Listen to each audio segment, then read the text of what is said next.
एकूणच या युद्धाची झळ आता इतर देशांसह भारताला सुद्धा बसते।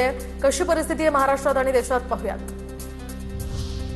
हॉर्मुझ सामुद्रधुनीमधून भारताचं 7वं जहाज निघालं तर एलपीजी घेऊन ग्रीन सावरी हे जहाज निघाल्याची माहिती। एलपीजी संदर्भातील अफवा रोखण्यासाठी केंद्र सरकारची कठोर भूमिका, सर्व राज्यांना दररोज पत्रकार परिषदा घेण्याचे निर्देश, काळा बाजार करणाऱ्यांवर सुद्धा बारकाईने लक्ष ठेवण्याच्या सूचना, राज्याच्या मुख्य सचिवांना केंद्र शासनाचं पत्र। मालाडच्या मालवणीमध्ये एलपीजी गॅस सिलेंडरसाठी मोठी रांग तर लोक सकाळपासून रिकामा सिलेंडर घेऊन रांगेत। काल रात्री 10 वाजल्यापासून ग्राहक रांगेत उभे, नागरिकांनी त्यांच्या सिलेंडरला कुलूप लावलंय। नागपूर आणि अमरावतीमध्ये गॅस सिलेंडरसाठी नागरिकांच्या रांगा, नागपूरच्या घोगलीमध्ये गॅस वितरण बंद तरी सुद्धा गर्दी, ऑनलाईन नंबर लागत नसल्यामुळे ग्राहकांचा मनस्ताप। छत्रपती संभाजीनगरच्या वाळूज एमआयडीसी परिसरामध्ये गॅस चोरीचा पर्दाफाश, एलपीजी टँकरचं सील तोडून चोरी करताना दोघांना अटक, 35,220 किलो गॅस, 2 टँकर आणि सिलेंडर असा एकूण 1,26 लाखांचा मुद्देमाल जप्त। वाळूज एमआयडीसी पोलीस ठाण्यामध्ये गुन्हा दाखल करण्याची प्रक्रिया सुरू। आखाती देशातील युद्धस्थितीचा परिणाम, मच्छीमारांच्या सवलतीच्या डिझेलवर तर सवलतीच्या डिझेलच्या दरामध्ये आता 23 रुपयांची विक्रमी वाढ। या डिझेलची किंमत 92 रुपयांवरून आता 115 रुपयांवर। वाढत्या डिझेल किमतींसंदर्भात मासेमारी आणि बंदर मंत्री नितेश राणेंची केंद्रीय मत्स्य व्यवसाय मंत्र्यांशी चर्चा। वाढत्या डिझेल किमतींमुळे मच्छीमारांना होणाऱ्या नुकसानीची दिली माहिती, पंतप्रधानांमार्फत लवकरच सकारात्मक तोडगा काढू, केंद्रीय मंत्री राजीव रंजन सिंग यांनी आश्वासन दिल्याची नितेश राणेंची माहिती। गडचिरोली जिल्ह्यातील अनेक वसतिगृहांमध्ये सिलेंडरची कमतरता, चुलीवर जेवण बनवण्याची वेळ, कमर्शियल सिलेंडरचं वाटप पूर्णपणे बंद। अमरावतीच्या तपोवन संस्थेमध्ये सिलेंडर दाखल, दरम्यान टीव्ही9 मराठीच्या बातमीची जिल्हा प्रशासनाकडून दखल, कुष्ठरोग्यांसाठी काम करणाऱ्या तपोवन या संस्थेवर चुलीवर स्वयंपाक बनवण्याची वेळ आली होती। आता बघूया टॉप 9 मोठ्या राजकीय बातम्या। राष्ट्रवादी काँग्रेस पक्षामध्ये 2 गट पडणार असल्याच्या चर्चा, आमदार शिवाजी गर्जे आणि तटकरे यांच्यामध्ये शाब्दिक खडाजंगी झाल्याची माहिती। गर्जे राष्ट्रवादीच्या इतर आमदारांची दिशाभूल करत असल्याचाही आरोप। विशेष म्हणजे पक्षाच्या कार्यकारिणीमध्ये फक्त गर्जे यांच्या नावासमोर खजिनदार असा उल्लेख। तटकरे पटेलांना लक्ष्य करणाऱ्या बातम्या काल्पनिक असल्याची भूमिका पार्थ पवारांनी मांडली आहे। तटकरे पटेल यांच्यासारख्या ज्येष्ठ नेत्यांना टार्गेट करणं दुर्दैवी असल्याचं त्यांनी म्हटलंय। प्रफुल्ल पटेल आणि तटकरेंच्या बाजूनं पार्थ पवारांचं ट्विट। नवी मुंबईतील पाम बीच मार्गावरून सायन पनवेल महामार्गाला जोडणाऱ्या उड्डाणपुलाचं गणेश नाईकांच्या हस्ते उद्घाटन। मात्र या उड्डाणपुलाची उद्घाटन पत्रिका आणि कोनशिलेवरून एकनाथ शिंदेंचं नाव डावललं, या विरोधात संतप्त शिवसैनिकांचं निषेध आंदोलन। मुंबईमध्ये फॅशन स्ट्रीट जवळ महिलांसाठीच्या फिरत्या शौचालयात फूड स्टॉल थाटल्याचा प्रकार समोर। स्टॉलसाठी राहुल नार्वेकर आणि मकरंद नार्वेकरांची परवानगी, स्टॉल चालकाची माहिती, मात्र अशी कोणतीही परवानगी दिली नसल्याची नार्वेकरांची माहिती। बारामती आणि राहुरी पोटनिवडणूक लढवण्यास काँग्रेस पक्षश्रेष्ठींचा हिरवा कंदील, तर काँग्रेसकडून काल इच्छुकांच्या मुलाखती, काँग्रेस मित्रपक्षांशी चर्चा करून उमेदवारांची घोषणा करणार असल्याची माहिती।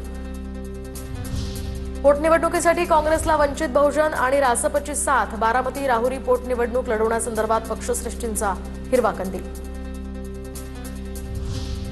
बारामती राहुरी विधानसभा पोटनिवडणुकीसाठी ऑनलाईन मुलाखती, बारामतीसाठी 6 अर्ज तर राहुरीसाठी 4 अर्ज आले। काँग्रेसचे प्रदेशाध्यक्ष हर्षवर्धन सपकाळ यांची माहिती। राहुरी आणि बारामती या दोन्ही ठिकाणावरून उमेदवारी आमच्याकडे प्राप्त झाले आहेत। बारामतीला आमच्याकडे 6 अर्ज आले आहेत, तर राहुरी या ठिकाणून 4 अर्ज आले आहेत। येणाऱ्या 1-2 दिवसात निर्णय होईल।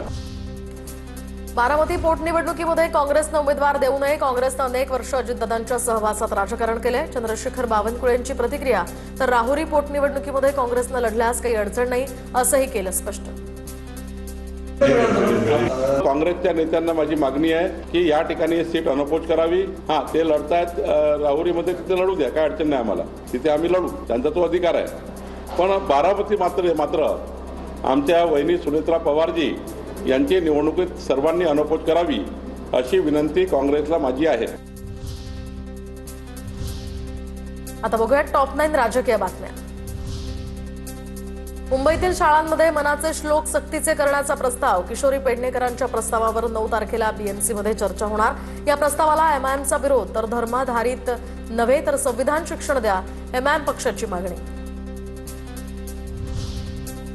बाबासाहेब आंबेडकरांवर सुद्धा लहानपणी मनाच्या श्लोकांचा परिणाम होता. शाळांमध्ये मनाचे श्लोक घेण्याला विरोध करण्याची गरज नाही.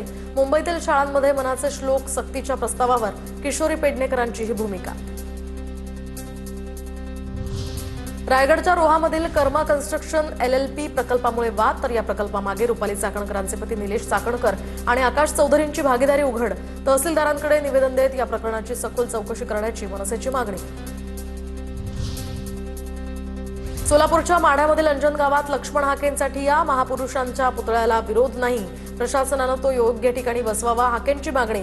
तर पुतळा ज्या ठिकाणी बसवला त्या परिसराची मोजणी करायला सुरुवात करताच हाके समर्थकांकडून मोजणीला विरोध. अंजन गावातील वादावर चर्चा करून तोडगा काढू, मराठा आंदोलक मनोज जरांगेंची प्रतिक्रिया. तर या ठिकाणी हे प्रकरण शांततेनं घेण्याचं सुद्धा मनोज जरांगेंचं आवाहन. माढ्याच्या अंजन गावात शिवरायांच्या पुतळ्यावरून 2 गटात वाद. जिल्हा परिषद सभापती निवडीतल्या विजयानं जयंत पाटलांना असुरी आनंद. गोपीचंद पडळकरांची टीका. तर पडळकरांच्या विरोधात एखाद्याला राज्यपाल आमदार केल्याचा फील जयंत पाटलांना आलाय. पडळकरांचा खोचक टोला. माझा आवाज दाबला गेला पण मी हरलो नाही. सार्वजनिक विषयांवर बोलणं गुन्हा आहे का?